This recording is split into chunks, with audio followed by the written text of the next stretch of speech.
Sorry, we're on live right now. Yeah. Okay. Yeah, that's totally cool. What's going on, everybody? Welcome back. We are here with a bonus episode of the Club and Sub podcast. We are tentatively calling this the UFC Book Report number one. That is a working title, which may change. I'm pleased to present today. I'm joined by Dave Mason from betonline.ag. Dave was kind enough to accept my invitation on the show, and we may end up doing this for each pay-per-view. So I'm pumped to get into it. Dave, how's everything going with you today? Oh, great, man. Busy. The day before pay-per-view, man. We're watching the weigh-ins and seeing the action starts to come in. Trickles in and then it starts piling in after the weigh-ins. Then Saturday tomorrow, it's gonna be a wave of action. Yeah. I mean, it's a great card too. So I'm pretty pumped for it. In Miami, we got Jorge, we got Gilbert, we got the Adesanya rematch. A lot of fun stuff to hop into here. Just a little background here, guys. I figured, obviously we run the Club and Sub podcast every Wednesday, but I thought it would be cool to get kind of a different perspective on betting in general. And so what we're basically going to do here is after, I'm going to ask Dave a couple questions just about the industry in general, try to provide some insight for people who don't know. And then we're going to go through every fight. Dave's going to give a little breakdown of where the action is on it, what the most bet props are, and if there's sharp action, where they are. If you want more in-depth breakdowns of the fight themselves, you can check out our Wednesday show with me and Lags. But yeah, we'll hop right into it. So, I mean, Dave, you've been on Bet Online for a while, right? Like, when did you start there? 2010, yeah, 2010. We were pretty small time. And we brought in a bunch of new guys, and I was one of them. And it's been great. It's been really fun watching the company grow. One of the guys that came in at the same time I did is one of our head odds guys. I don't like really calling them traders. One of our head odds guys who's a huge MMA UFC guy as well, and thanks to him, we've really taken our UFC product to the next level, and I think we're the industry leader.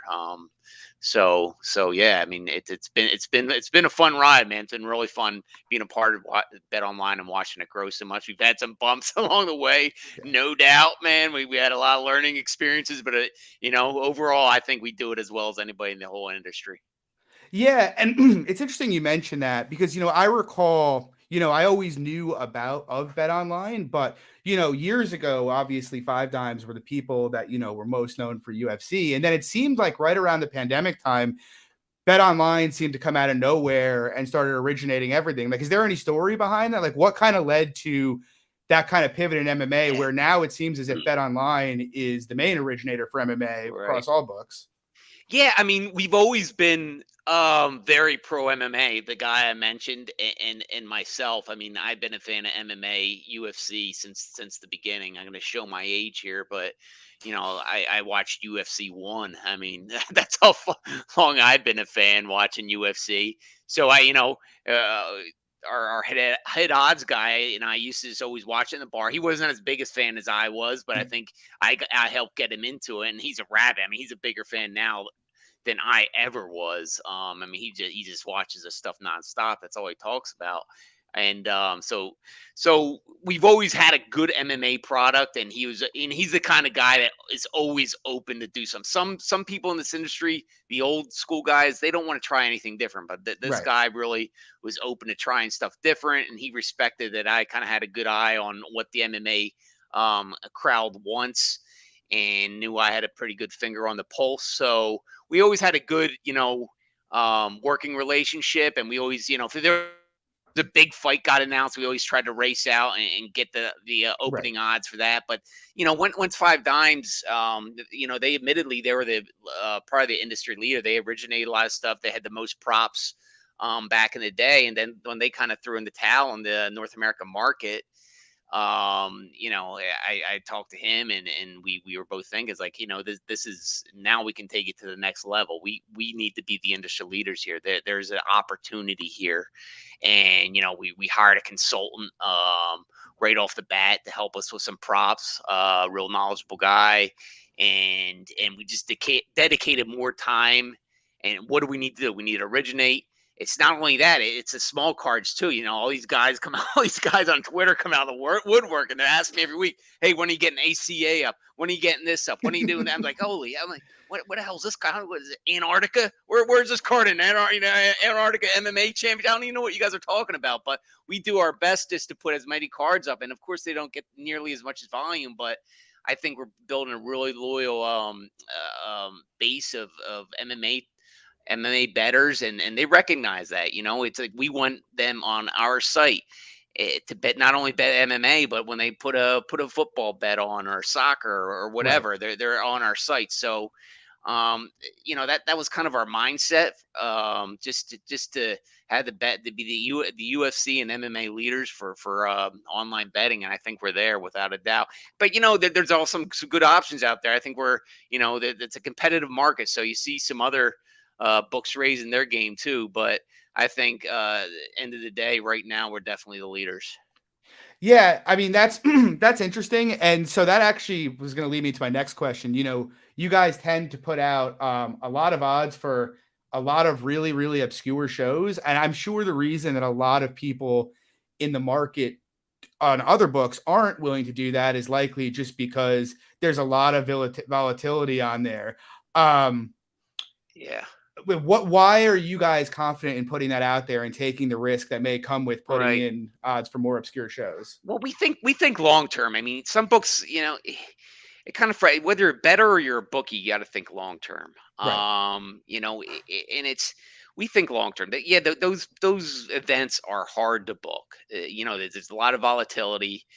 We don't we our team doesn't know these fighters as well as we do a UFC card, right? It's kind of like, a Super Bowl is easy to book for a lines perspective, but East West North Missouri State versus Austin P, you leave yourself open. So because we just don't know those teams and the metrics as much, so it's the same thing applies. But that being said, like I said, if we're going to be the industry leaders on MMA, we need those events. Sure, Right. and there's ways we handle the risk management. Just as in a football game, your limits on Austin P on an added game, extra game, aren't going to be nearly as much as a Super Bowl. We do the same thing here. Our limits are going to be a lot higher on a UFC card, especially a pay-per-view event, especially a main event, versus an ACA or any of these other kind of regional smaller league cards. So yeah, we take it on the chin here and there, and we're not going to win as much. Our hold's not going to be as high over the long term as a UFC event, but it keeps guys on our site. It keeps these rabid MMA bettors on coming to bet online, and keeps them loyal. I work more the marketing side of things, and that's always a word that gets tossed around, and it's so important, is loyalty. So we want loyal bettors that are going to be with us long term, appreciate the site, and they're going to send us action, because you know what, they know we're gonna post them all these kind of smaller events, what they want, and just keep them on our site. So think long term, man. Yeah. So with that in mind, it's interesting because a lot of people say like you guys don't tend, obviously an issue that many bettors run into is, limits, especially on the domestic books and whatnot. You can get your limits reduced very, very quickly, whereas you guys aren't really willing to do that. Is there a reason you guys are okay with keeping limits high for sharp bettors? Mhm. And with that same thing in mind, how do markets tend to develop, just for clarity for people who don't, understand the process? Yeah, I mean, that's another thing. We take sharp action. Again, it's kind of there's a lot of gray area there too. As long as meat and potato markets, the odds to win and stuff, we don't touch anybody's limits there. If they're a specialist that's betting props or something, they get in and they're beating us up, we might limit a little bit or something. But for the most part, yeah, we take a lot of sharp action, and then let people get down for a very good amount. I mean, our MMA limits are great. So, and again, we're a volume book. We want that volume. We'll sacrifice some margin for volume. I mean, you just pay attention to Twitter now, and all these stories of people just get limited by all these newer books, Yeah. and those books aren't volume books. They just want masses of players in. They don't want anybody with a pulse. And they just went they're just some recreational books that just want the masses in. I mean, they have nice websites, they have good software. I'm not gonna lie, they do have some good things about them, but that is one of their big negatives. Right. They don't want anybody with a pulse. So, to that 2%, 2 to 5%, they don't want them, and we'll take them. Again, give us some meat and potatoes action, and we'll get respectable limits. And we have rebet functionality too. We developed this. I think there's a couple onshore folks that use it now as well. It's you bet. You can bet the limit again after every move. They'll keep betting the limit over and over again after every move, odds move, or 60 wooden seconds, whichever comes first.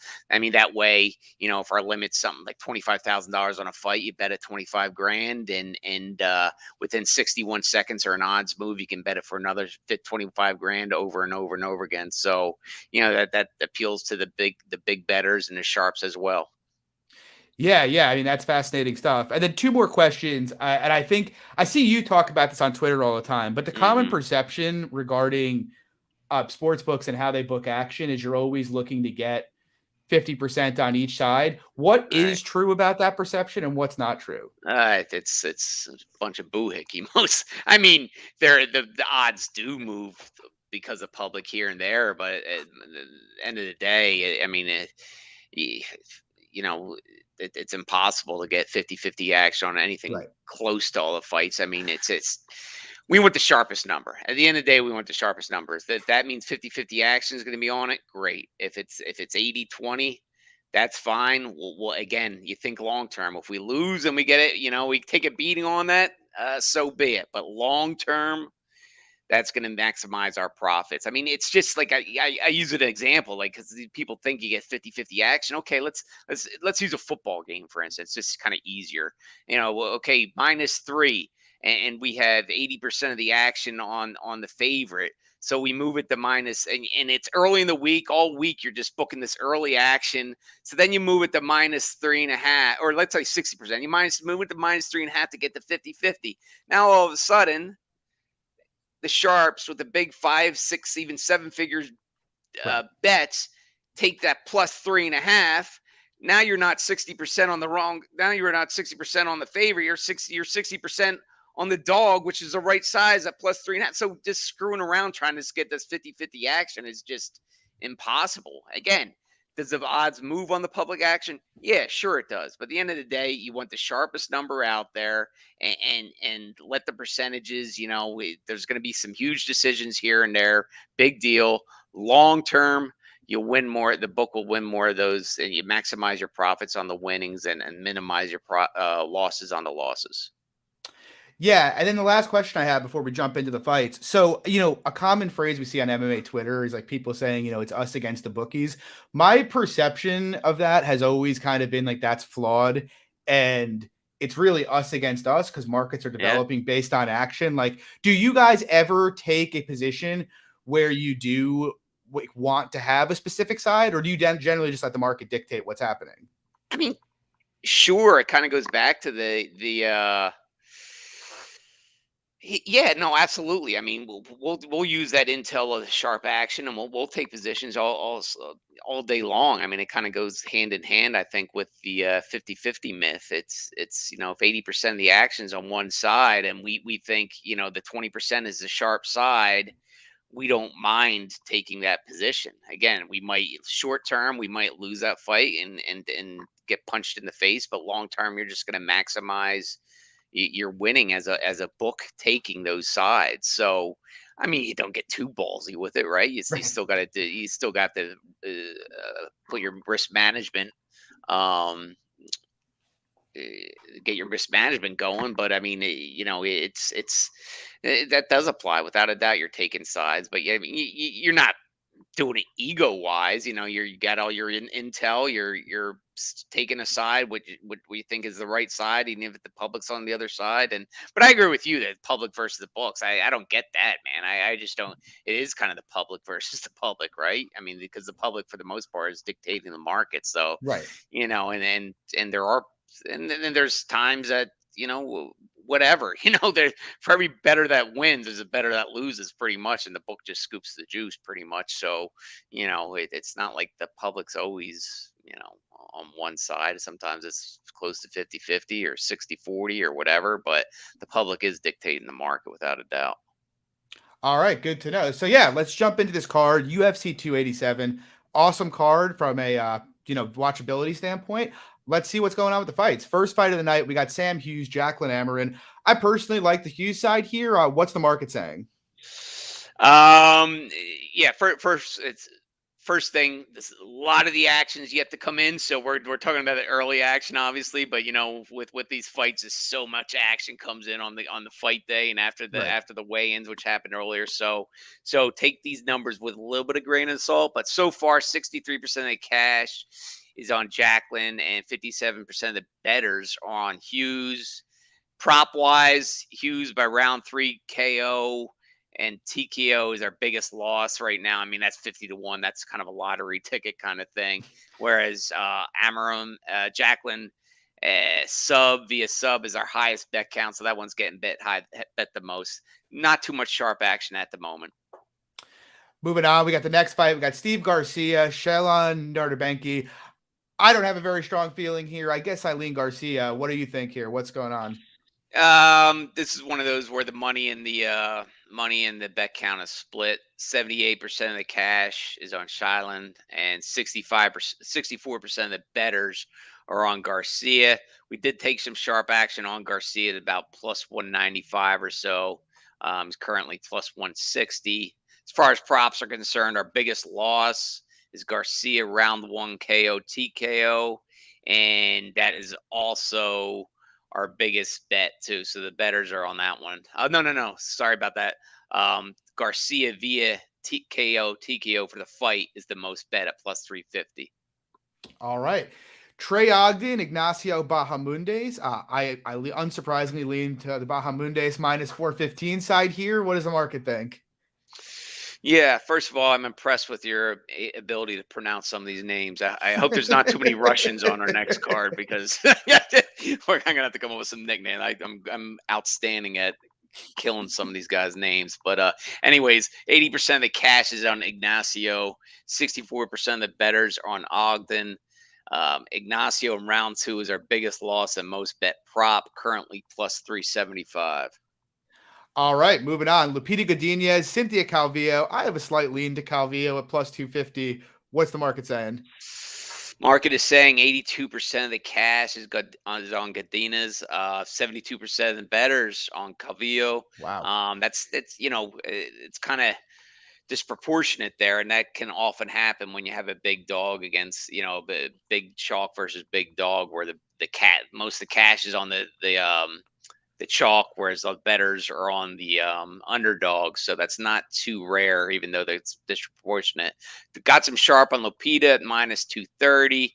Lupita via sub at plus 600 is our biggest liability and most bet prop. All right, moving on. We got the heavyweights here. We got Carl Williams, Chase Sherman. Short notice for Carl Williams. No strong opinion from me here. He's minus 425. What's the market think? Yeah, the market, 80% of the cash is on Williams, like you said, minus 425. 69% of the betters are on Chase Sherman at plus 325. Williams in round three at plus 600 is our biggest loss and most bet prop. All right, moving on. We got Joseph Pfeiffer. He's taking on Gerald Meerschaert. Pfeiffer minus 190 to come back on Meerschaert plus 165. I've bet Meerschaert myself here. What does the market say? 68% of the cash and 55% of the betters are on Pfeiffer. Sharp is also on Pfeiffer at minus 175. Once again, he's currently minus 190. Meerschaert, round three, is our biggest loss for props at plus 950. Pfeiffer via KO TKO is the most bet prop so far at minus 110. All right, moving on. We got Luana Pinheiro. She's taking on the karate hottie, Michelle Watterson. Pinheiro minus 175, Watterson plus 150. I like Watterson small here. What's the market think? 66% of cash is on Pinheiro, 78% of the betters, however, on Watterson. Pinheiro via KO TKO at plus 650 is our biggest liability. Meanwhile, Waterson by decision is the most bet prop at plus 190. All right, moving on. Good one in the middleweight division. Kelvin Gastelum, Chris Curtis. I took some early dog Gastelum here. No strong feelings at the current price. What's the market think? Yeah, we also got some other sharp action on Gastelum at around plus 125 and plus and better. 63% of cash is on Gastelum. 62% of the betters are on Curtis. Curtis via KO TKO at plus 325 is our biggest bet and biggest loss for all our props. All right, moving on. Fun one here. No real opinion from me. We got Raul Rosas Jr. minus 215. Christian Rodriguez plus 186. I had thought about him, but he just missed weight a little while ago, so I'm not really interested. What's the market think? Markets on Rosas, 67% of the cash and 60% of the betters on Rosas. Rodriguez, round three sub at 28 to 1 and is our biggest liability. Again, that's the 28 to 1. It doesn't take a lot of hell of a lot of action to really give us a big red number there. Rosas, round one sub is the most bet prop at plus 400. All right, moving on. Kevin Holland, Santiago Ponzinibbio. Holland minus 235, Ponzinibbio plus 200. Don't really feel strongly here. Feel like it's lined appropriately. What's the market think? 58% of the cash and 65% of the bets are on Ponzinibbio. Did take some sharp on Ponzinibbio as well, plus 225 ish. Holland via sub at plus 600 is our biggest loss and bet count for our props market. All right, moving on. Fun one here in the bantamweight division. Rob Font, Adrian Yanez. I like Font quite a bit. The line is moving the other way on me, though. What's the market think? 63% of cash and 55% of the betters are on Yanez. Font by sub 12 to 1 is our biggest bet count and loss for the props. Moving on, co-main event, Gilbert Burns. He's minus 425, taking on Miami's own Jorge Masvidal at plus 325. What's the market telling us here? Yeah, a lot of action on this one. 73% of the cash is on Burns. 84% of the betters are on Game Bread. Game Bread, round three, KO TKO at 20 to 1 is our biggest loss. I have a feeling that red number will keep growing. The public will be on Game Bread big tomorrow.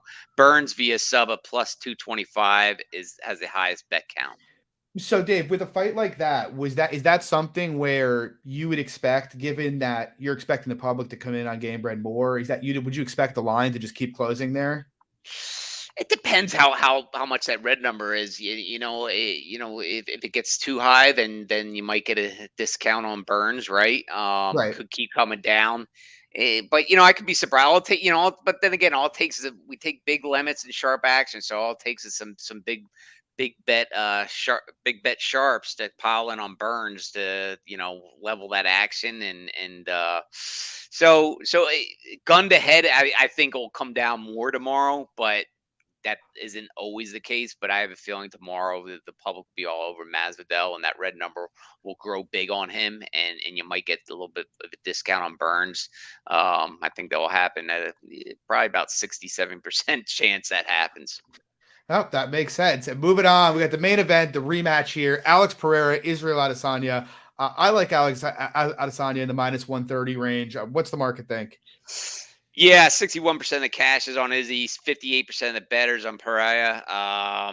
Izzy by sub is our biggest loss at 12 to 1 for the props. Izzy via KO TKO at plus 325 is the most bet prop. Great action. It's not much of a decision right now. I think it'll be pretty even tomorrow. I don't think we're gonna have a huge decision on this one. All right. Well, that's pretty interesting. So that's a wrap on the card. Any final thoughts, Dave, regarding what's coming tomorrow? No, man. I mean, I'm looking forward to it. I always love the game day action on these. Like I said, probably 80% of the action is yet to come in, especially on those props. I mean, some of these props, it's we get as much action on them as we do as the game, or our decisions are as much as the fight itself. Then you put the parlays in there. That's something we really didn't mention. Maybe we can talk about that on the next time you have me on. Is that these MMA parlays are the action on those are sometimes the decisions are big, if not bigger than the fights, especially those all chalk MMA Yeah. parlays. So, So I so, was so going to some, ask that. yeah, Like, go ahead. will that influence? So, like, you hear that a lot. Hmm. But in terms of actually like being at the book and knowing how it moves, will like a bunch of people loading up on parlaying up big favorites, will that move lines substantially on fight day usually? Yeah, no, it's definitely factored into it. I mean, they're so popular. I mean, our decisions on these parlays are sometimes bigger than the outright. It's. I mean, what was that? The John Jones card when all the Yeah. chalk was this. I mean, those. Thank God Valentina lost. I mean, because that blew up a lot of those parlays. But if she won, I mean, it would have been a bloodbath. I mean, and we were doing fine on straights, but just all those hookups with those all chalk parlays was just it was like holy hell, we're gonna get killed. And thankfully Valentina lost. I mean, we still got beat on parlays, but it wasn't. It would have been a bloodbath if Valentina didn't. If she won as she usually does. So no, absolutely. For these MMA cards, these UFC cards, parlays definitely have an influence on the odds moves without a doubt. Awesome. Well, Dave, I want to thank you again for coming by. This was really insightful, and I think the data we provided with regarding the card was pretty cool as well. You guys, you can find Dave on Twitter at Dave Mason BOL. We're gonna have him back for the pay-per-view next month, so hopefully we can make this a monthly thing. Maybe we'll adjust the title a bit, and obviously we'll get better as we go. But Dave, thank you very much.